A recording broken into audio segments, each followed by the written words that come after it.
라이브. 그냥 그렇다고요. 코로나 확진자가 지금 최다 확진자 기록을 세웠는데요. 야당에서 K방역 실패했다. 문재인 대통령 책임론 부각하고 있는데 K방역 실패했습니까? K방역은 잘한 거 아닙니까? 공과 과가 있습니다. 일단은 있어요? 우리 질병관리청의 여러 전문가 분들께서 국민들이 노력하셨던 공이 있고요. 예? 다만 과는 정치권에 있습니다.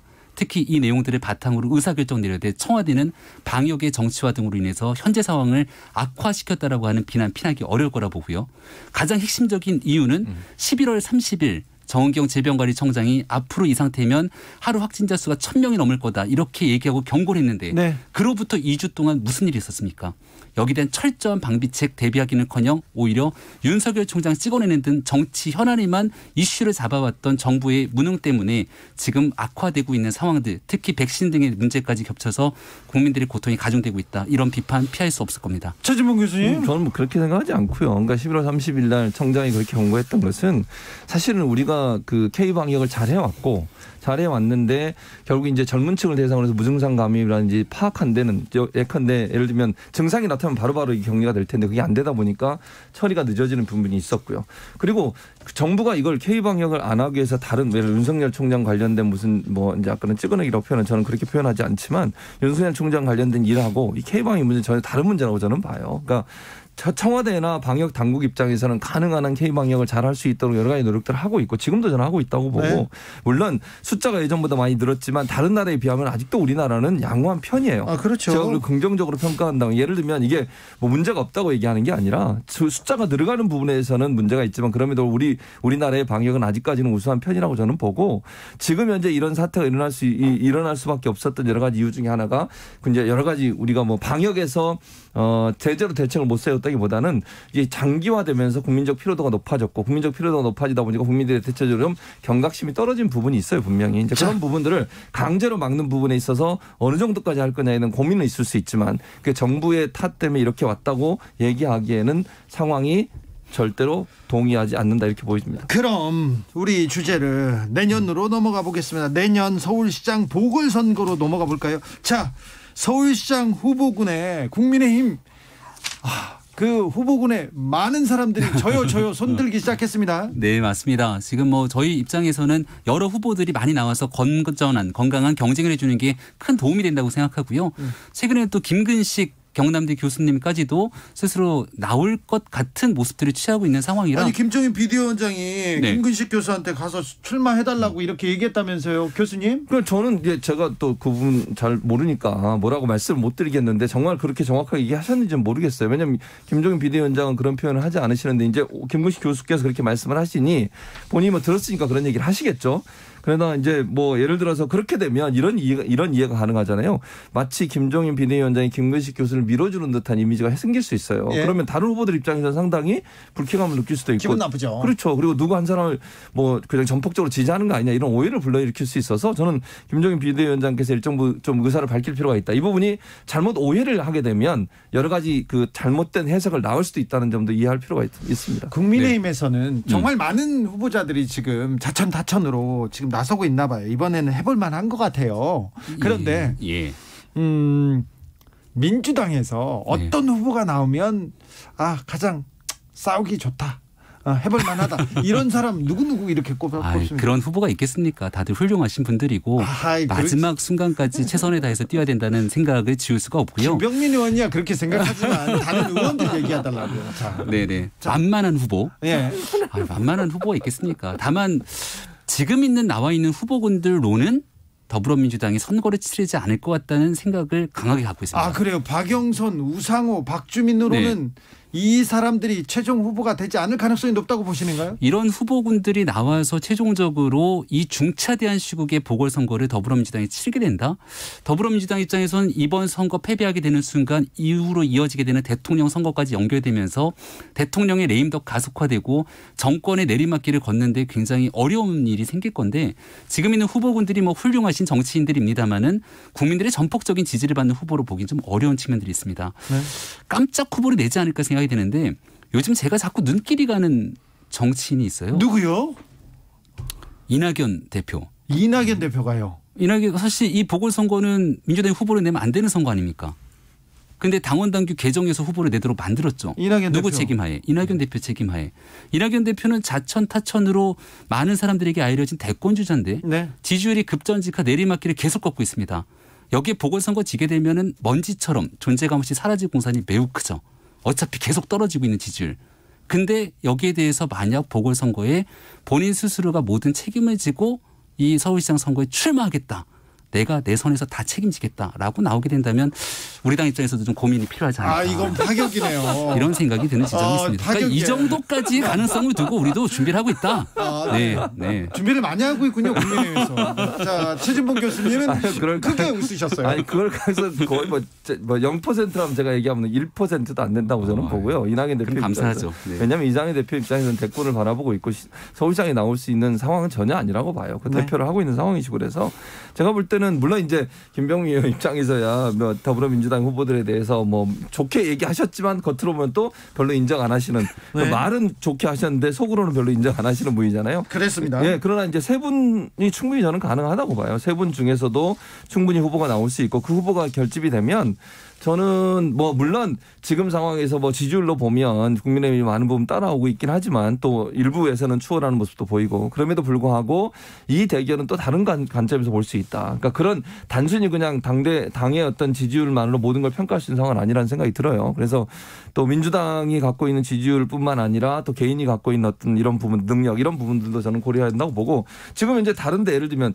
국민의힘에서 거론되는 분들도 그냥 제가 그냥 개인적으로 표현하면 다 좋은 분들이지만 그렇게 한 방이 있다고 보기는 어렵지 않고 뭐 다 좋다고 제가 얘기하지 그럼 여기서 누구는 안 좋다고 얘기할 수 있겠습니까? 알겠어요. 그런 상황에서 본다고 하면 그만하시다 이런 생각이 들어요. 그래서 어쨌든 민주당과 국민의힘 다 지금 현재 눈에 띄는 정말 그 메가톤급의 후보랄까요? 아니면 이런 부분들이 보이지 않는 상태에서는 그분들이 갖고 있는 정치적 어떤 뭐 선명성 또는 신선함 이런 부분이 작용할 가능성이 있어서 충분히 승산이 있는 민주당 입장에서 그런 대결이 될 수 있다고 봅니다. 김병민 의원님, 예. 지금 이 상황에서는 지금 나경원 전 원내대표와 오세훈 전 서울시장이 앞서 있습니까?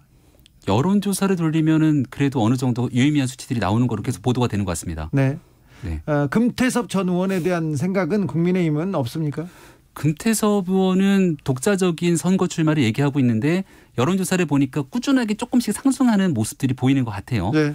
우리 당 입장에서는 앞서 말씀드렸던 것처럼 정치는 살아있는 생물이고 모든 가능한 정치적 상상력을 동원해서 반드시 이겨야 되는 선거다. 네. 이기기 위해서 할 수 있는 모든 역할들을 다 하겠다는 의지를 갖고 있기 때문에 가능성들은 다 열어두고 있는 상태입니다. 안철수 국민의당 대표도 국민의힘 후보로 이렇게 옹립할 수 있는 가능성도 열어놨습니까? 안철수 대표, 김종인 위원장 얘기 계속해서 반복적으로 나오게 되는데 나가고 싶은 생각이 있으면 우리 당 들어와서 나가면 되지 않겠습니까? 라고 하는 기본적인 입장 꾸준히 피력하고 있습니다. 사실 근데 김종인 비대위원장하고 안철수 대표하고 한 배를 탄 적이 있었어요. 그런데 두 분의 사이가 별로 안 좋지 않습니까? 사적인 관계나 사이에 대한 부분들을 바탕으로 서울시장 선거를 논할 만큼 한가하지가 않습니다. 네, 지금은 무조건적으로 국민들이 갖고 있는 하나의 마음들, 단합된 마음은 비정상의 정상화. 지금 잘못되어 있는 상황을 바로잡을 수 있는 마지막 남은 단 한 장의 카드 4월 보궐선거의 서울시장 선거라고 생각하고 있기 때문에 그런 국민의 여망을 달성시키기 위해서 저희는 모든 노력을 다할 겁니다. 전 깜짝 놀랐어요. 네. 국민의힘 입에서 비정상의 정상화가 나와가지고 그렇죠? 최진봉 교수님. 저는 안철수 대표가 국민의힘에 지금 김종인 비대위원장이 말씀하신 건 들어올 가능성 거의 없다고 봐요. 저는. 그러니까 본인 발로 알아서 들어가는 상황은 저는 없을 거라고 봅니다. 그러니까 당대당 통합을 해서 본인이 뭐 추대되는 형태라면 모를까 그런 상황이 아니고 정말 우리 당에 들어와서 후보로 나가라 이렇게 얘기하면 안철수 대표가 갈 가능성 거의 없다고 보고 금태섭 전 의원도 제가 볼 때는 지금 상황에서 국민의힘에 입당을 해가지고 나갈 가능성은 거의 없다고 봅니다. 그래서 두 카드는 사실은 국민의힘이 쓸 수 있는 카드는 아니에요. 지금 상황에서. 그래요? 시기적으로 봐서 저는 그렇게 보고요. 그러면 이제 결국 자체적으로 그 지금 뭐 김웅식 교수나 이런 다른 분들 이런 분들이 얘기가 되고 있으니까 그분들 안에서 또는 이제 오세훈 전 시장 같은 경우도 본인을 추대해달라고 하는데 제가 볼 때 김종인 비대위원장 위원장 입장에서는 추대할 가능성은 저는 거의 없다고 보거든요. 예. 그러니까 본인이 경선에 뛰어들어야 된다고 보고 아마 그걸 이렇게 뭐랄까요 그 적극적으로 이렇게 하도록 하는 그런 역할을 할 수 있겠지만 그렇게 돼서 뭐 나경원 전 의원이나 오세훈 전 의원 전 시장 이런 분들이 나온다면 어느 정도 그 안에서 추려질 가능성이 있고 안철수 대표나 아니면 금태섭 의원이 국민의힘의 후보로 지금 당장 나갈 가능성은 현재로서는 적다 이렇게 봅니다. 저는요 이게 객관적으로 이렇게 관찰자 입장으로서 보면 나경원, 오세훈, 이해훈 등 지금 유력 주자를 제외하고 다른 후보를 세운다면 국민의힘에서 그러면 이게 파괴력이 더 있을 것 같아요. 김병민 카드 좋네요. 파괴력이고요. 그다음에 40대 그리고 경제 전문가 바깥에서 그토록 찾고 싶어하는 정치와 먼 현실 경제 현실 생활 사회에서 성공을 거둔 사람이 국민의힘으로 온다면 이건 파괴력이 더 클 것 같다는 생각합니다. 의외의 인물에 국민이 감동하거나 여기에 대해서 와 진짜 국민의힘이 변했네라고 하는 인식을 가져올 수 있을 거라 생각합니다. 그런데 지금 시점에서 갑자기 그 의외의 인물이 지금까지 숨겨져 있었던 인물이 이분이에요라고 밝히는 순간 더불어민주당이 너였구나. 라고 생각하면서 주저앉히는데 한 일주일에서 열흘 정도면 엄청난 맹공이 쏟아지지 않을까 싶습니다. 네. 그러니까 민주당도 사실 마찬가지고 우리 당 입장에서도 정말 그렇게 깜짝 카드면서 국민들의 마음을 사로잡을 수 있는 카드들은 조금씩 뒤로 숨겨놓을 수밖에 없는 지점이 아닐까 싶고요. 근데 언제까지나 숨길 수는 없기 때문에 그렇죠. 어느 정도 지점이 되면 짠하고 올라올 때가 될 텐데 국회 시간이 종료될 때쯤이 저는 한 타이밍이라고 봤거든요. 아 그래요? 근데 국회 시간이 종료되지 않고 계속 끌고 가고 있고 윤석열의 시간이 종료돼야 되는데 문재인 정부에서 윤석열의 시간을 계속 띄워주고 있는 겁니다. 그래서 아마도 그 시기가 저는 12월 한 중순으로 봤지만 아무래도 올해를 좀 넘겨가는 쪽으로 가지 않을까 이렇게 생각이 됩니다. 한 언론에서 한동훈 카드를 국민의힘에서 생각한다 이 얘기했는데 그거는 신빙성이 있습니까? 저는 별로 실현 가능성은 없는 얘기라고 봅니다. 네. 저는 한동훈 검사가 나오면 그 민주당한테 좋은 카드가 아닌가. 네. 도리어 그런 생각이 듭니다. 그래서 저는 안 하는 게 좋겠다. 개인적인 생각입니다. 물론 이것도 오해하시면 안 되고 개인적으로 국민의힘이 검토하지 않았으면 좋겠다. 교수님 민주당 주변을 이렇게 만나보고 이렇게 그 취재해보고 그 얘기를 들어보면 자 국민의힘에서 서울시장 후보로 누가 나오면 땡큐다 이런 사람이 있습니까? 저한테 또 그런 질문을 아까 김병민 의원도 피해 갔는데 저한테 그런 질문을 했는데 아니 뭐 저는 그 도리어 어찌 보면 지지율이 높다고 생각하는 그러니까 소위 지금 현재 그 여론조사의 지지율이 높아지고 있는 뭐 나경원 전 의원 같은 분도 나오는 게 물론 현재는 지지율이 높지만 민주당 입장에서는 공격 포인트가 훨씬 많을 수 있어요. 반대로 얘기하면. 그래서 여러 가지 지금 그 개인적으로 관련해서 그 법적 소송이 완전히 끝난 상황도 아니고 이래서 만약 그분이 후보로 나온다고 하면 민주당 입장에서는 더 많이 이렇게 공격할 수 있는 포인트가 생긴다는 점 뭐 이런 점에서 본다고 하면 의외로 지지율이 높지만 나경원 전 의원 같이 나오시는 분들이 민주당 입장에서 훨씬 더 판을 바꾸고 판을 이렇게 민주당 판으로 바꾸는데 도움이 될 수 있는 그런 카드라고 저는 봅니다. 또 오늘 추미애 대통령이 지금 추미애 법무부 장관이 대통령을 찾아서 윤석열 검찰총장의 정직을 제청했습니다. 곧 제가할 것으로 보이는데 그러면 대통령이 제가하면 이게 그 당 지지율이나 대통령 지지율에는 어떤 영향을 미칠까요, 교수님? 저는 개인적으로 크게 영향을 미치지 않을 거라고 봅니다. 개인적으로. 그러니까 지금의 상황에서 저는 개인적인 판단입니다. 이거는 약간의 반등이 있을 거다. 그러니까 지난주보다는 약간의 반등이 있을 가능성이 있다. 그러나 그게 크질 않을 거예요. 아마도.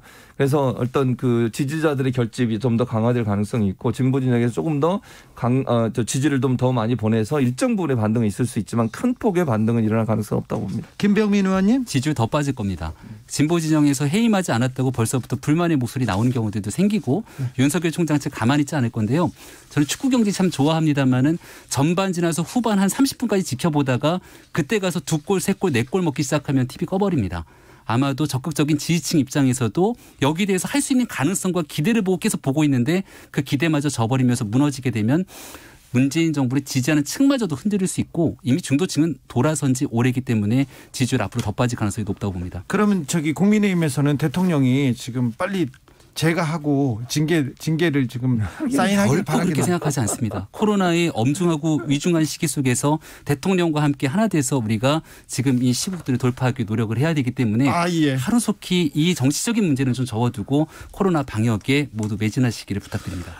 지금까지 마무리를 너무 네. 이상하게 하시는데 어쨌든 앞에 말을 들어보면 지지율 떨어지길 바라는 모습 같고 결국 뒤에 가면 또 덕담을 해주셨는데 어쨌든 K방이 열심히 할 거고요. 대통령이나 청와대 입장에서 이번 윤석열 총장 징계 관련해서는 법과 원칙에 따라 하는 겁니다. 그 징계위원회도 마찬가지고 그 결정에 의한 판단은 국민이 하는 거니까 지켜보시면 될 것 같습니다. 이슈 티키타카 최진봉 교수님, 김병민 비대위원님 오늘 감사했습니다. 감사합니다. 고맙습니다. 우정이이님께서 올해 70입니다. 코로나로 모두 힘들어합니다. 코로나 희망 일자리로 중학교에서 방역 아르바이트 하다가 요즘 학생들이 등교하지 않아서 이마저 못하게 됐습니다. 집에서 주진우 라이브 들으면서 매일매일 보내고 있습니다. 힘내십시오. 힘내시고 건강 챙기십시오. 3706님께서는 시내버스 기사입니다. 아침부터 저녁까지 매일매일 방송 듣고 운행하고 있습니다. 버스 안 좁은 공간에서 50-60명이 창문을 꼭 닫고 있는데 마스크 반만 걸치고 대화하는 사람, 전화하는 사람이 많이 있습니다. 제발 모두의 안전을 위해 마스크 착용 잘해주세요. 네, 기사님도 안전운전 하시고요. 마스크 좀 잘 써주세요. 특별히 대중교통 이용하시는 분들 라디오 정보센터 다녀오겠습니다. 조진주 씨. 문재인 대통령이 오늘 오후 청와대를 방문한 추미애 법무부 장관으로부터 윤석열 검찰총장 징계위원회 의결 결과를 보고받고 있다고 청와대가 밝혔습니다. 대통령이 제거하면 윤 총장에 대한 징계는 바로 효력을 발휘하게 됩니다. 추미애 법무부 장관은 오늘 권력기관 개혁 합동 브리핑에서 검찰 개혁을 통해 국민만을 바라보고 국민이 원하는 정의를 구현하는 국민의 검찰로 나아갈 것이라고 말했습니다. 전직 검찰총장 9명이 윤석열 검찰총장에 대한 징계가 법치주의의 큰 오점이 될 것이라며 징계 절차 중단을 촉구했습니다. 코로나19 하루 신규 확진자가 1,000명을 넘어서며 환자 발생 이후 최다를 기록했습니다. 정부는 사회적 거리두기 3단계 격상을 검토하고 있다며 병상 확보를 최우선 과제로 삼고 있다고 밝혔습니다. 서울에서 어제 코로나19 선제검사로 17명의 확진자가 확인됐습니다. 서울시는 유통업과 콜센터 등 고위험 집단과 요양시설, 대중교통 등 필수업종 종사자를 전수 검사하기로 했습니다. 방역당국이 코로나19 백신 선구매와 관련해 화이자 등 글로벌 제약사 2곳과 계약 과정이 순조롭게 진행되고 있다며 조만간 계약을 확정해 발표할 수 있을 것이라고 밝혔습니다. 공수처장 후보추천위원회가 오는 18일 회의를 재개하고 후보 선정 절차를 신속히 마무리 짓기로 했습니다. 더불어민주당은 가급적 연내에 공수처장 청문회를 마치겠다는 방침입니다.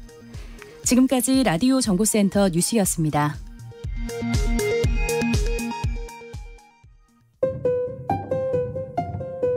정치 피로, 사건 사고로 인한 피로, 고달픈 일상에서 오는 피로. 오늘 시사하셨습니까? 경험해보세요. 들은 날과 안 들은 날의 차이. 여러분의 피로를 날려줄 저녁 한 끼 시사. 추진우 라이브.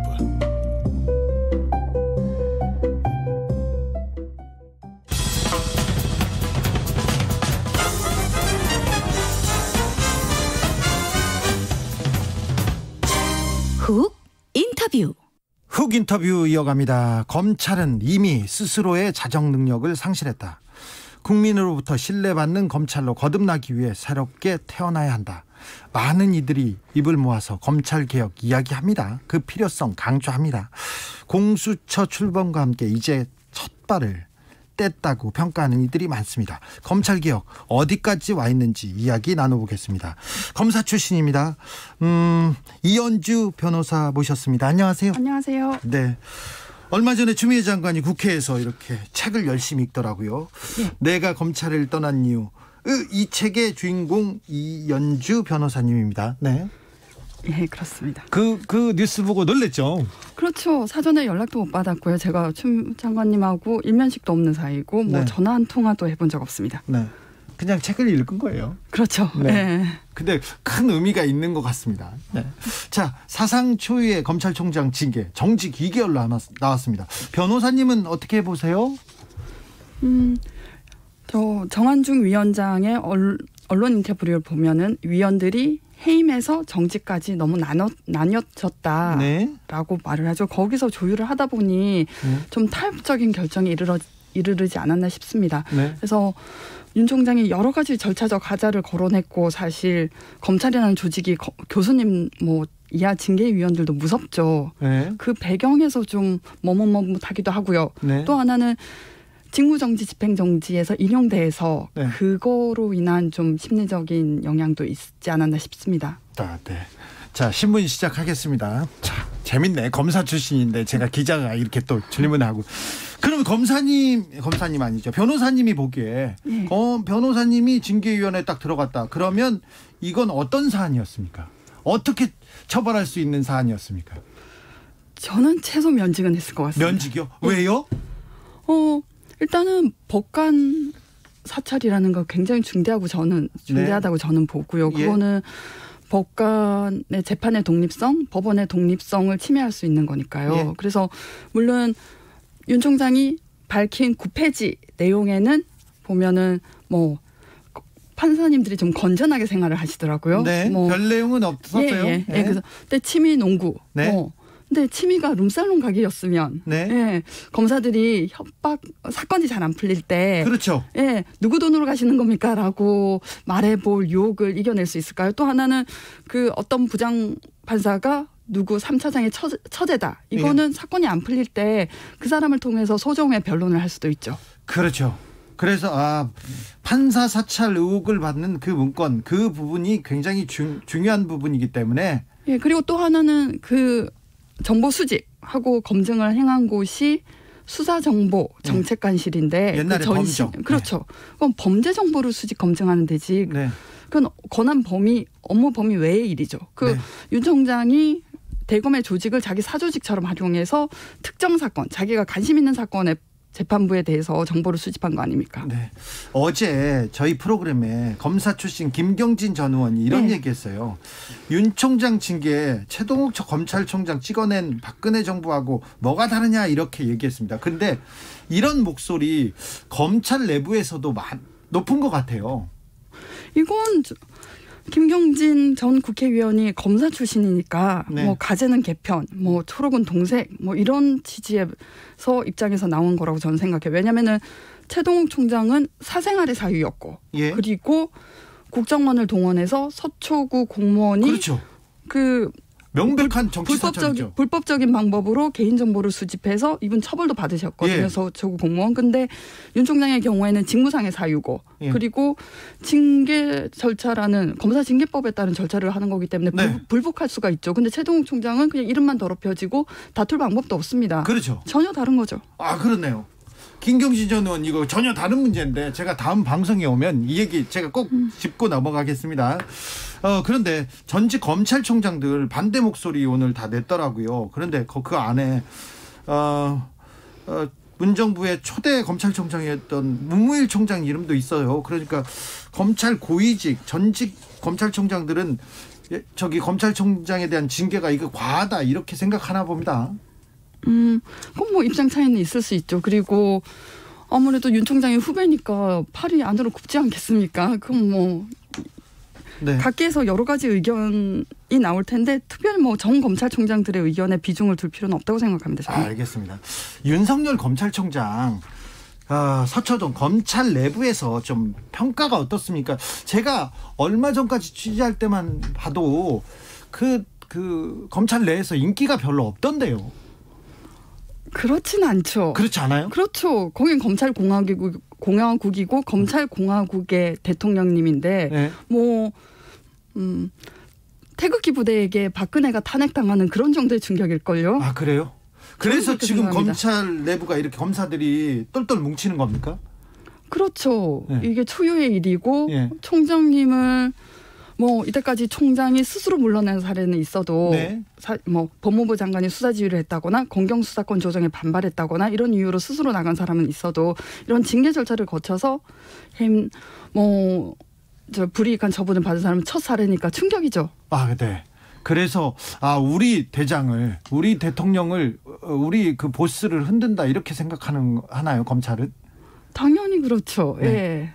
검사들이 예전에 윤석열 총장이 예전에 그 박근혜 정부 시절에 국정원 댓글 수사를 하다가 그때 사람에게 충성하지 않는다 이런 얘기를 했었어요. 예, 맞습니다. 그 당시에는 검찰 내부에서 반응이 어땠습니까? 그때는 윤석열 라인에 있는 몇몇 검사들이 김태훈 검사들이 그 반발하는 글을 올리기도 했지만 이렇게 집단적으로 그렇죠. 다수의 의견은 없었죠. 의견 개진은 없었죠. 그때는 검사들이 예. 윤석열 총장을 비난하는 사람들이 더 많더라고요. 그렇죠. 임무영 검사도 그랬었고. 예, 예. 그랬죠. 예, 맞습니다. 그런데 이번에는 똘똘 뭉쳤어요. 예. 참 좀 신기하네. 그리고 또 검사들이 검사에 대한 수사는 잘 안 하는 것 같아요. 이번에 룸사롱 접대 사건이 명백하게 있었지 않습니까? 예, 그렇죠. 그 윤곽금 전 고검장 사건도 있고요. 그렇죠. 근데 그 부분에 대해서는 수사가 국민의 눈높이에 좀 미치지 못하는 것 같아요. 그건 서로 봐주고 싶죠. 왜냐면은 제 생각에는 나머지 분들도 네. 언제든 룸살롱에서 접대받고 이러신 분들인데 마치 자기를 처벌하는 것 같을 거잖아요. 그리고 그런 예민한 사건들은 수사를 안 하면 되죠. 사실 나의혁 검사가 그 자리에 술자리에 있었고 나중에 실제로 라임 사건 팀에 합류를 했는데 청탁금지법 위반이지 뇌물죄가 아니죠. 그건 그 술자리에서 무슨 얘기를 나눴느냐. 김봉현이 나중에 제가 걸릴 일이 있을지도 모르겠습니다. 저 좀 잘 봐주십시오. 이런 대화가 있었을 수도 있지만 신문을 안 하면 되잖아요. 그렇죠. 조사를 봐주고 싶을 때는 수사를 안 하면 됩니다. 검사의 가장 큰 권한이 수사하는 것보다 수사를 안 하는 거 거기에 있지 않습니까? 그리고 윤 총장에 대한 윤 총장 징계에 대한 집단적인 반발도 이거 국가공무원법 위반이거든요. 아, 그래요? 검사들은 2009년 그러니까 이명박 대통령이 언론 장악하려고 하고 쇠고기 수입 반대 시위 그 현장에서 그 즈음에서 시국 선언을 했다가 정교조 교사들 다 국가공무원법 위반으로 기소하고 처벌받습니다. 네. 그리고 2014년에는 세월호 사건에 시국 선언했던 교사들 다 처벌받아요. 예. 자기 총장 지키는 게 공익에 관한 일은 아니죠. 이거 다 국가공무원법 위반인데 본인들은 시국선언에 참여했던 교사들을 싸그리 모아서 기소하고 처벌했으면서 자기네들은 이제 국가공무원법 위반으로 수사하고 기소하는지 저는 지켜볼랍니다. 아, 그러네요. 그것도 중요한 요소네요. 저도 지켜보겠습니다. 근데 저 변호사님, 검사 출신 변호사들이요. 검찰 편 들잖아요. 그렇죠. 네. 앞으로 또 일도 해야 되고 변호사도 해야 되는데 내가 데리고 있었어. 나랑 같이 일한 검사야. 이걸로 돈 벌어야 되는데 그렇지 않습니까? 그래서 검찰에 대한 비판, 잘못한 거에 대한 따끔한 사랑의 말 그런 말도 없지 않습니까? 그건 비판할 거리가 있는데 비판을 안 한다기보다는 조직에 오래 있다 보면 조직 논리에 동화돼서 뭐가 문제인지도 모르는 분들이기 때문에 왜 말을 안 해가 아니라 말할 게 없는 분들이죠. 아니 저는 김수창 전 제주지검장 사건이나 그다음에 또 김학의 법무부 차관 사건 때 검사들이 이렇게 선택적으로 수사하고 수사를 안 하는 거 부분 보고 되게 부끄러웠거든요. 근데 검찰 주변에서 아무도 이 얘기를 안 해요. 그건 검찰 무오류의 신화를 갖고 있죠. 무오류의 신화. 그게 허울 좋은 건데 그걸 지키고 싶어 하죠. 네. 그래서 검사가 직무상의 범죄로 처벌받은 예가 뇌물은 있습니다만 사건을 부당하게 위법하게 수사 기소했다라는 사례로 처벌받은 검사들 거의 없죠. 그렇죠. 그러니까 없죠. 자기네들이 지키고자 하는 마지막 보루인 것 같아요. 저는. 네. 아니 박근혜 정부 시절에 제가 박근혜 전 대통령의 오촌 살인 사건에 대해서 경찰 수사가 미진했다 이런 내용의 보도를 했어요. 근데 그걸로 검사가 구속영장을 청구하는 거예요.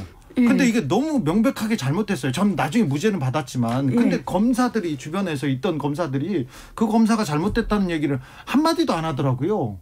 나중에 국가가 배상을 하는데도. 네, 검찰의 위신과 권한은 곧 검사 개개인의 프라이드이기 때문에 그러니까 동료에 대해서 비판하는 거, 검찰 조직의 문제에 대해서 비판하는 거 모두 꺼려하죠. 아, 그래요? 그렇습니까? 그거 하나만 또 물어볼게요. 왜 검사들은 아직도 룸사롱을 그렇게 다녀요? 이상하죠. 자기 돈으로 안 가거든요. 그게 룸사롱에 가면 뇌물죄에도 사건 관계인하고 어울려서 접대를 받았을 때는 뇌물죄도 해당하고 2차를 가면 성매매도 해당하는데 그 검사들의 생각은 우리는 법을 적용하고 집행하는 주체일 뿐이지 법을 적용받는 대상은 아니라고 생각하는. 누가 나를 처벌해. 누가 그렇죠. 검사를 처벌해. 그런 게 있는 것 같아요. 그렇죠. 법은 너네들이나 지키는 거야라는 그 암묵적인 내재한 의식이 있다고 저는 생각해요. 네. 자, 조국 장관 그 문제부터 시작해가지고 최근에 불거진 윤석열 사태, 추윤 갈등이라고 부르는 사람도 있습니다. 그런데 그 검찰 주변에서 일어나는 그 계속 대립하고 있는 이런 갈등과 사태를 보면서 국민들이 굉장히 괴로워합니다. 그런데 이 사회에서 우리는 이 사건들로부터 어떤 교훈을 얻어야 될까요? 근데 단순히 두 사람의 대립과 갈등은 아니라고 생각해요. 네.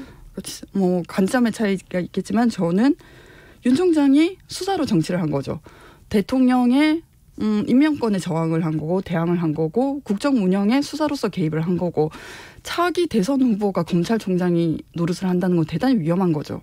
네. 저는 그렇게 생각합니다. 그리고 지금 여러 가지로 잡음을 낸 것도 징계 절차에서요. 윤 총장이라고 생각합니다. 왜냐하면은 징계 절차 건건에 대해서 징계위원회를 법무부 장관이 구성한다. 이거 모든 행정기관의 장이 그렇게 징계위원회 구성합니다. 그렇게 돼 있잖아요. 예, 그리고 기피 신청 모든 위원들에게 대해서 기피 신청을 했죠. 그리고 마지막으로는 정한중 위원장의 그 절차에 대해서도 다퉜죠. 그러니까 이게 사실은 다 법률적으로는 이유가 없는 건데 흑당무를 일으켜서 자기의 정치적 지지자들을 결집하는 그런 정치적 행보라고 저는 생각해요. 아, 그래요? 그렇게 봐야 됩니까? 오늘 많이 배웠습니다. 이현주 변호사였습니다. 감사합니다. 네, 고맙습니다. 교통정보센터 다녀올게요. 공인혜 씨. 네, 이 시각 교통정보입니다. 사고 구간이 많은데요. 먼저 호남고속도로 순천 쪽 정체 구간이었던 산월 부근 1차로에서 사고까지나 더 혼잡해졌습니다. 동해고속도로 삼척 쪽은 강릉 분기점을 앞두고 1차로와 3차로에 각각 사고 차량이 서 있고요. 영동고속도로 인천 쪽 덕평 휴게소 부근 2, 3차로에서도 추돌 사고 처리 중입니다. 차로를 잘 살펴 지나셔야겠습니다. 이후 동수원에서 광교터널, 북수원에서 동군포, 또 월구 분기점부터 영동선 시점 쪽으로 쭉 더디디고요. 수도권 제일순환선 판교에서 구리 쪽 광암터널 부근 4차로에는 고장난 차 서 있어서 토평 쪽으로 쭉 밀려 있습니다. 계속해서 일산에서 판교 쪽 자유로 부근 더디다가 김포 요금소부터 송내까지 11km 구간 가장 길게 혼잡하고요.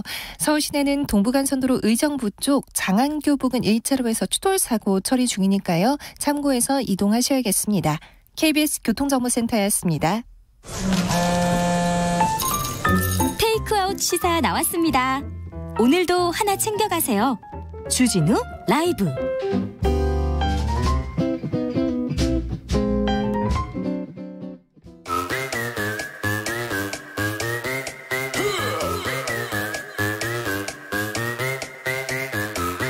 모두 정숙해 주십시오. 재판 5분 전입니다. 재판부 입장하고 변호사들이 들어왔습니다. 그럼 사건 번호 1216 오늘의 재판 시작하겠습니다. 양지열 변호사 출석했습니까? 네, 안녕하세요. 양지열입니다. 박지훈 변호사 출석했나요? 네, 출석했습니다. 네.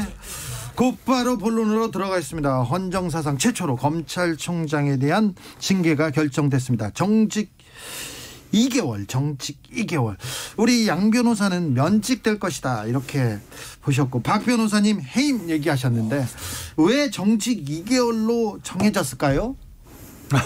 저는 이제 봤었을 때는 이게 원래 이제 징계 절차는 법정에서는 형사재판하고는 다르죠. 네. 그래서 사실 이 형사재판보다 폭이 좀 넓고 입증이 아니라 소명이라 그래서 어느 정도 그냥 좀 의심스러운 정도가 된다라고 하면 그걸 가지고 징계를 할 수도 있고요. 네. 왜냐하면 그렇게 징계를 한 다음에 만약에 잘못됐었을 경우에는 법정으로 가져가서 행정소송으로 다투면 되니까. 그런데 이번에 징계 과정을 지켜보면 굉장히 형사 재판에 준할 정도로까지 엄격하게 진행을 했어요. 예. 그리고 아마도 징계위원 분들도 심적인 부담을 좀 느꼈던 것으로 보입니다. 얘기하신 것처럼 헌정사상 최초의 징계라는 거. 그리고 이게 징계가 뭐가 그냥 그 윤 총장 개인의 한 사람의 문제로 가지고 징계를 할 때가 아니라 지금은 정치적으로도 양쪽에서 부딪히는 입장들이 너무 첨예하니까 예. 징계위원분들이 가장 엄격하고 가장 까다롭게 이것만은 뭐 어떻게 안 뒤집히겠지라는 정도 수준으로 한 게 아닌가 싶어요. 네, 뭐 여러 가지 얘기들이 있었는데 아마 시간이 좀 많이 끌어졌고 뭐 언론에 많이 보도가 됐고 뭐 그런 부분들이 좀 약간 영향을 끼치지 않았을까 생각이 듭니다. 네. 결국 4명 중에 다수 의견, 3사람의 의견대로 되는 거거든요. 네. 예컨대 그 4명 중에 3사람 중에 특히 2명이 해임을 했고 1명이 정직 2개월 했으면 그 정직 2개월이 되는 거예요. 네. 그 딴 사람은 더 밑에 걸 했다고 가정했을 때 뭐 그런 걸 봤을 때는 시간이 끌어지면서 좀 부담감을 느꼈던 걸로 생각이 들고 제가 조금 좀 이해할 수 없던 부분은 좀 그 부분이에요. 불문이 들어가 있어요. 네. 불문은 저도 징계를 꽤 많이 했는데 불문을 하려면 다 불문이 돼야 돼요. 6가지 다. 아 그래요? 그렇게 하죠 통상은. 그리고 혐의가 있으면 다 있어요. 그렇죠. 불문은 뭐냐 하면 쉽게 말하면 혐의 있는데 봐줄게 이거거든요. 네. 우리가 기소유예 같은 거예요. 네. 형사처벌로 생각해 보면 일부를 기소하면서 일부를 기소유예한다. 아주 드문 처분입니다. 그러니까 무혐의 혐의 없고 증거 부족인 거는 뭐 저는 이해를 합니다. 네. 근데 그 6가지 혐의 중에 2개는 불문하고 4개는 혐의가 있다. 징계 사유가 된다. 그 부분이 제 개인적 생각이긴 한데 정직 2개월을 끌어내기 위한 논리적 과정이 아니었나. 한 걸음 더. 왜 그렇게 그런 일이 있었을까요? 그 얘기를 뭐 또 제가 드리면 제 개인적 생각이기 개인적인 때문에 생각 괜찮습니다. 뭐 징계위원회 지금 4명 중에 좀 정직을 생각했던 분이 있지 않았을까. 그래서 네. 사실은 또 이거는 제가 하는 징계, 국방부에 제가 징계를 할 때는 심의 수기를 하지 않습니다. 그냥 뭐 재판부가 아니에요. 그냥 끝나면 표결하면 돼요. 네. 내가 원하면 난 해임이면 해임이고 무혐의면 무혐의가 되는 겁니다. 그렇죠. 그렇게 해야 되는데 분명히 8시쯤에 끝났는데 그 다음날 새벽 4시까지 그렇죠. 심의를 했어요. 네. 수기를 해도 너무 길게 했던 게 보이거든요. 그 과정에서 불문도 생기고 징계 양정도 바뀌어가고 그런 과정들이 일어났고 뭐 4명 중에 결국은 3명의 의견들이 되기 때문에 만약에 1명이 계속 그렇게 끌고 간다면 그 사람에 끌려갈 수밖에 없습니다. 저는 그 부분을 조금 제 개인적으로 얘기를 드리고 싶어요. 이제 언론에 보도가 된 부분은 신성식 반부패 부장 같은 경우에는 아예 처음부터 6가지 모드에 대해서 기권을 빠진다고 했다라는 거예요. 들어갔는데 난 못하겠다고? 네, 기권을 해서 그래서 이제 나머지 3분이 이거 좀 다툼을 했었고 그 가운데서는 다양한 의견들이 나왔다라는 겁니다. 그러니까 한 사람이 기권까지 하고 있는 상황에서 나머지 3분이 가장 중한 뭐 예를 들어서 해임이나 면직 쪽으로 끌고 간다는 것을 생각하기가 어려웠을 것이고 그렇죠. 박 변호사가 얘기한 것처럼 제가 이거 계속 얘기하는 게 이러고요. 처음에도 말씀드렸지만 징계 절차는 재판 절차가 아닌데 네. 윤석열 총장 중에서 계속 방어권 얘기를 하면서 이게 재판처럼 마치 변호인들 나가서 쌍방이 이런저런 얘기 들어보고 해야 되는 것처럼 끌고 갔어요. 그렇게 끌고 갔죠. 네, 그렇게 끌고 갔는데 그러다 보니까 그런지 모르겠는데 징계위원 분들도 그렇게 고민을 한 거예요. 근데 저는 이게 말씀드렸다시피 그냥 징계위원들이 그냥 그렇게 한 건 아니고 처음 있는 일이고 워낙 첨예하게 부딪히는 상황이기 때문에 그분들도 고민 끝에 부담이 좀 컸겠죠. 많이 후퇴한 게 아닌가 싶어요. 부담이 컸겠죠. 자, 윤석열 총장은 법적 대응 나설 듯합니다. 자, 그러면은 어떻게 되는 건가요? 일단 그래도 징계를 받았기 때문에 그 윤석열 사태는 조금 수면 아래로 가라앉는 겁니까? 아니면 또 다른 갈등의 불씨가 남는 겁니까? 일단 남은 절차가 좀 있는데요. 대통령이 이제 결정을 해야 됩니다. 네, 오늘 제가 할 것으로 보이는데요. 근데 아직까지 시간이 됐는데 아마 오늘 아니면 내일 정도에 네. 제가가 될 겁니다. 네. 아마 그대로 될 것으로 생각이 들고 윤석열 총장은 어떠한 처분이 나더라도 법적인 다툼을 하겠다라고 밝힌 바가 이미 있습니다. 아마 제 생각에는요. 이게 또 제 생각입니다. 약간 놀랐을 거예요. 너무 좀 적게 나와서. 본인 그렇죠. 정직 6개월 아니면 3개월 정말 많이 양보해도 네. 정직 2개월? 이거 뭐지? 이렇게 생각. 차라리 감봉하지. 죄송합니다. 네. 네.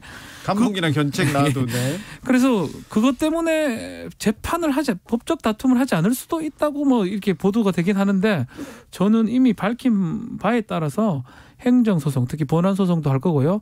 징계 처분도 취소시키고 또 효력 정지시키는 가처분 신청도 하지 않을까 생각이 듭니다. 하기는 할 거예요. 근데 네. 이제 일단 대통령이 징계 집행하는 것은 뭐 언론에서 주로 제가 하라고 표현하고 그 말이 뭐 틀린 건 아닌데 법문상으로는 대통령에게 재량권이 주어진 건 아니에요. 그냥 집행을 하는 거예요. 집행입니다. 그냥 저희 법무부 장관이 결정서를 올리면 자 원래 임명을 한 분이니까 그럴 권리를 준 거고요. 그런 권리를 법무부 장관한테 줬죠. 그렇죠. 네, 그러니까 그렇기 때문에 이 본인이 그냥 그렇게 결정했어 그러면 알았어라고 그냥 집행한다는 그런 뜻이고 근데 참 윤 총장이 벌써부터 이걸 그렇게 그 법적 소송으로 다투겠다라는 게 과연 적합한지 정치적으로 봐서는 저는 그 부분은 여전히 의문부호예요. 왜냐하면 임명을 한 분이 이거를 어쨌든 그냥 재량권이 없이 재가를 한다 그래도 이미 신임을 거뒀다고도 볼 수 있는 부분이거든요. 최소한 정지 2개월 정도는 받아들였다고도 볼 수 있는 건데 굳이 그걸 다툰다라는 의미가 뭘까. 근데 어쨌든 다른 부분은 뭐냐면요. 직무집행 정지 지금 박 변호사 얘기한 것처럼 신청을 하겠지만 이번에는 그렇게 쉽게 지난번에 그래서 추미애 장관이 이 징계 청구를 하면서 직무 정지 명령을 내렸을 때처럼 쉽게 가처분이 나올 가능성은 좀 낮아 보여요. 두 가지 이유에서. 첫 번째는 지난번에 징계 청구했을 때는 이 일방적으로 추 장관이 그냥 징계 청구합니다 했지 징계 청구 내용이 뭔지도 몰랐고 네. 그것이 정말 중한지 어쩐지 그걸로 직무 정지를 할 만한 건지 따져볼 겨를이 없었어요. 그건 그때도 아예 안 본다 그랬어요. 근데 이번에는 어쨌든 법무부 징계위원회 이 징계 절차를 거쳐서 나온 거거든요. 판사도 쉽게 뒤집기는 어려울 거예요. 그러고 징계가 높지가 않습니다. 그래요. 그리고 두 번째가 결정적으로 이게 2개월이 이게 참 묘해요. 애매해요. 예. 저희도 이제 저는 이제 공무원 징계, 뭐 군인 징계 같으면 파면부터 있으면 파면, 뭐 강등도 있고요. 정직이 이제 중징계로 분류가 됩니다. 네. 검사는 감봉부터 중징계가 분류되지만 정직 1월 이게 참 애매해요. 중징계인데 중징계 아닌 듯한 느낌. 그러니까요. 자, 해임이나 파면 이런 거는 굉장히 큰 그렇죠. 큰 그 뭐 사법적 잘못을 했을 때, 네. 그렇죠. 뇌물을 받거나 네. 크게 그 권한을 가지고 아주 잘못한 게 명백하게 드러날 그렇죠. 때는 그러는데 정직 2개월 이거는 그렇게 판단할 수. 예컨대 불이익이 큰 거거든요. 해임 같은 경우는 몇 년간 취임도 할 수 그렇죠. 없는 상황이 되고 변호사 활동도 못 하고 그리고 퇴직금도 뭐 반 정도가 못 받게 되는 경우이기 때문에. 근데 정직 우리가 좀 이 얘기를 좀 돌이켜 볼 필요가 있어요. 임은정 검사가 징계를 받은 적이 있습니다. 예. 비록 행정 소송을 통해서 무효화시키긴 했지만 취소를 받았는데 재심 사건에서 무죄를 청구했다가 정직 4개월을 받았습니다. 그게 정직 4개월이요? 예. 정직 4개월이에요? 정직 4개월 받았습니다. 예. 윗선에서 지시에 따르지 않았다는 이유만으로 그리고 그걸만으로도 정직 4개월이 났습니다. 아하. 그런데 나중에 재판 통해서 이제 취소를 받긴 했지만 윤석열 총장 본인도 2013년도에 정직 1개월 제가 받은 걸로 알고 있거든요. 그때 그 댓글 사건 관련해서 항명했다는 이유로 정직 1개월 받은 거 제가 알고 있어요. 자, 그러면요. 다음 재판으로 넘어갈게요. 네. 질문입니다. 그럼 정직 2개월이 확정됐어.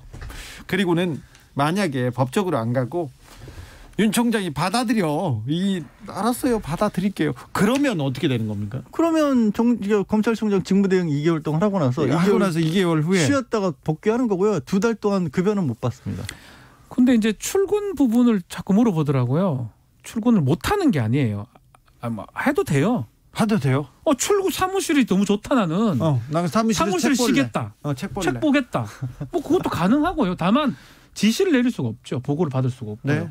그건 할 수가 없지만 뭐 본인이 출근하든 말든 자유입니다. 자, 검찰 조직 내부에서는 어떻게 좀 반응하고 있습니까? 검찰에서는 지금도 어느 정도 이제 부당하다라는 그 주장들을 하는 분들도 있죠. 그런데 다만 조금 김이 빠지지 않았을까 싶어요. 이것도 마찬가지인 거예요. 뭐 해임이나 파면을 다들 어느 정도 굉장히 강하게 생각을 하고 있다가 아까 얘기한 것처럼 정직은 사실 평소 흔하게 나오는 편이거든요. 네, 맞아요. 그러니 뭐 목소리를 내서 뭐라고 하기도 좀 뻘쭘하고 그런데 그렇다고 찬성하기도 그렇고 저는 근데 모르겠습니다. 이게 뭐 법원에 가서 다퉈서 취소되고 그럴 가능성도 있지만 우리가 검찰총장도 문제가 있으면 법무부를 통해서 징계를 받을 수 있다라는 어찌 보면 당연한 거 있잖아요. 네. 그거를 했다는 것 자체가 큰 의미가 있어요. 그리고 예. 그게 검찰 조직에도 아마 좀 크게 다가오지 않을까 싶어요. 자, 검찰 개혁을 위해서 뚜벅뚜벅 가고 있습니다. 공수처법 개정안이 국무회의 통과했습니다. 공수처장 후보로 누가 될 것인지 지금 공수처장 후보가 누가 되느냐 이게 지금 초미의 관심사입니다. 네, 이미 이제 이게 지금 바뀐 법안에 따르면 3분의 2 그러니까 7명의 추천위원 중에 5명의 찬성을 받으면 됩니다. 네. 이미 5명의 찬성을 받았던 후보들이 2명이 있어요. 아, 예. 딱 법대로 지금 되고 있어요. 바뀐 법에 따르면 네. 김진욱 재판연구관 그리고 헌법재판소 그리고 전현정 변호사죠. 네. 두 사람이 지금 그래서 지금 유력하게 거론이 되는 것 같아요. 7명 중에 5명의 찬성을 받았습니다. 근데 엄청난 지지를 받은 거죠. 그렇죠. 그 국민의힘 이제 추천위원 두 사람은 반대를 했던 사람이긴 한데 예. 그 당시 법에 따라서는 불가능했지만 비토권 때문에 네. 지금 법에 따르면 만약에 그대로 간다 그러면 이 두 사람이 일단 후보로 최종 후보로 올라갈 가능성이 있지 않을까. 근데 다만 이제 국민의힘에서는 반발합니다. 새로 하자. 잘할게. 뭐 이런 뉘앙스거든요. 네. 잘할게보다는 좀 더 끌어보자 이런 뉘앙스로 보이기도 하고 예. 다만 다만 이제 여당이나 특히 뭐 의장도 좀 한계가 있는 것 같고요. 예.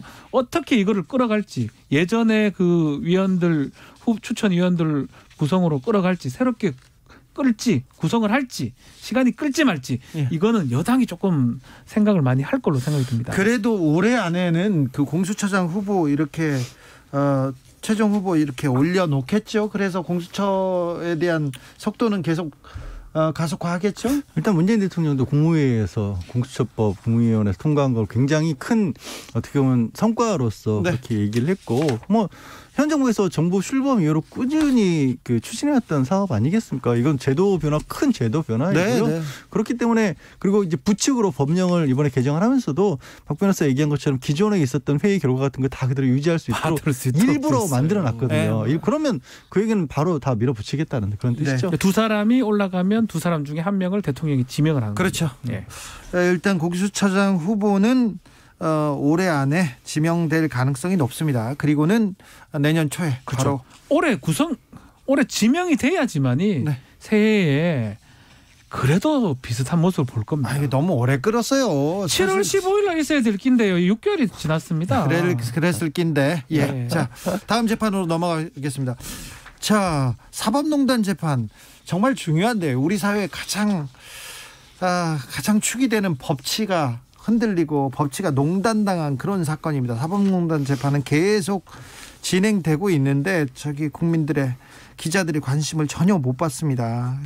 그리고 나서는 법조 기자들은 다른 기사만 쓰고 있습니다. 그런데 현직 의원 둘이 어제 사법농단 재판에 증인으로 출석했습니다.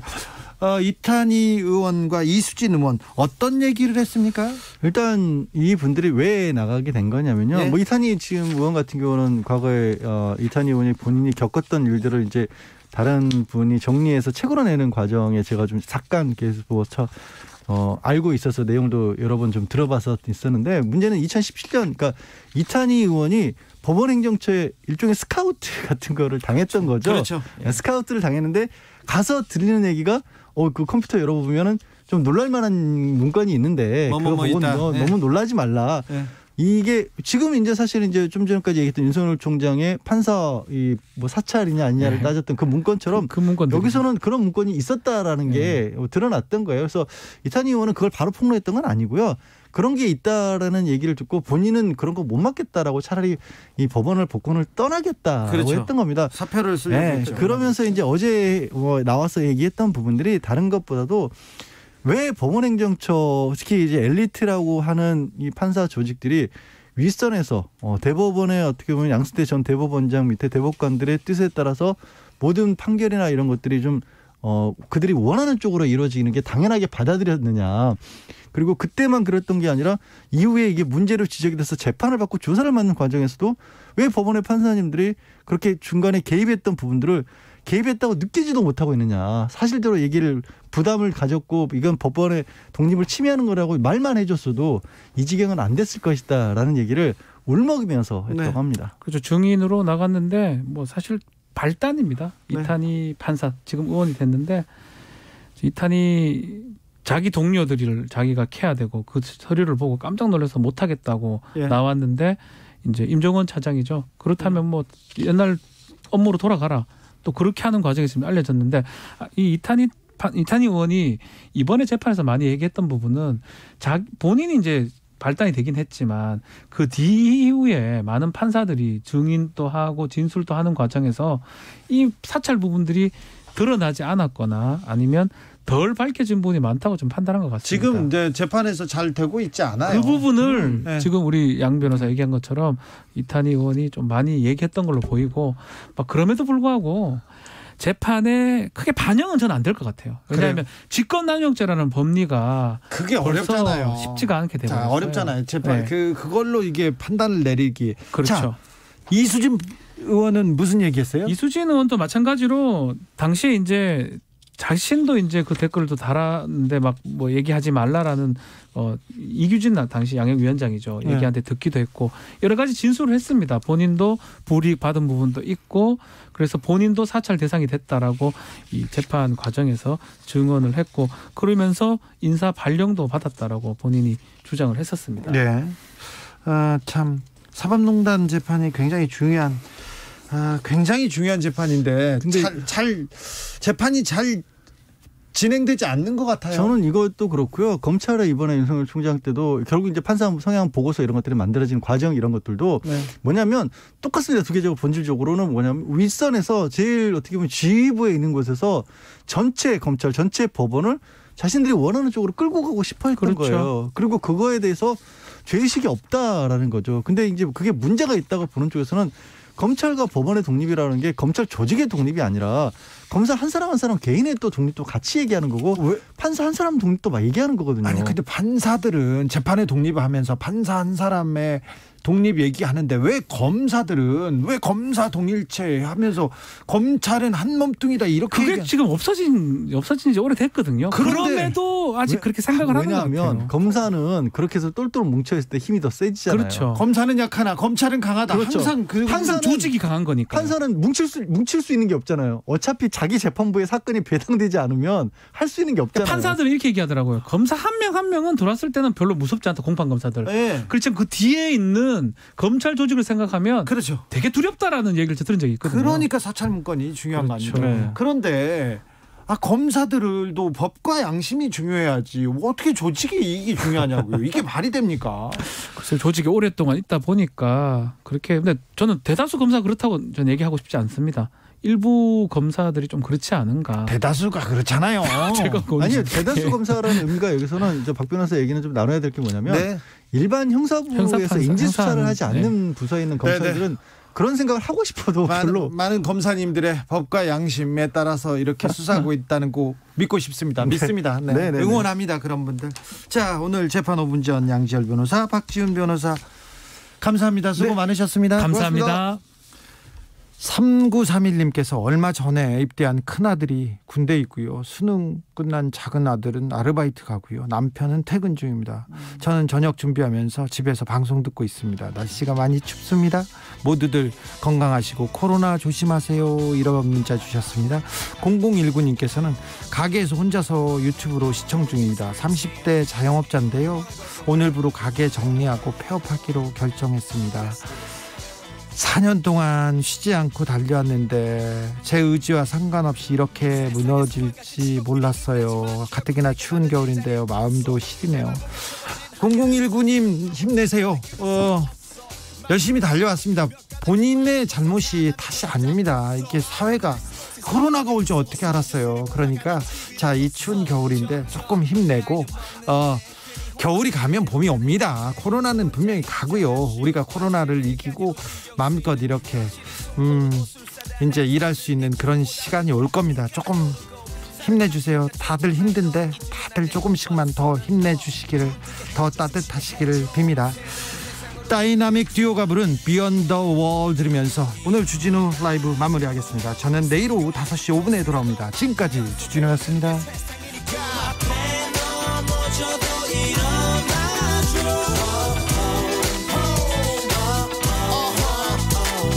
숨쉬게 해줘, 눈 뜨게 해줘, 새로운 세상으로 데려가줘.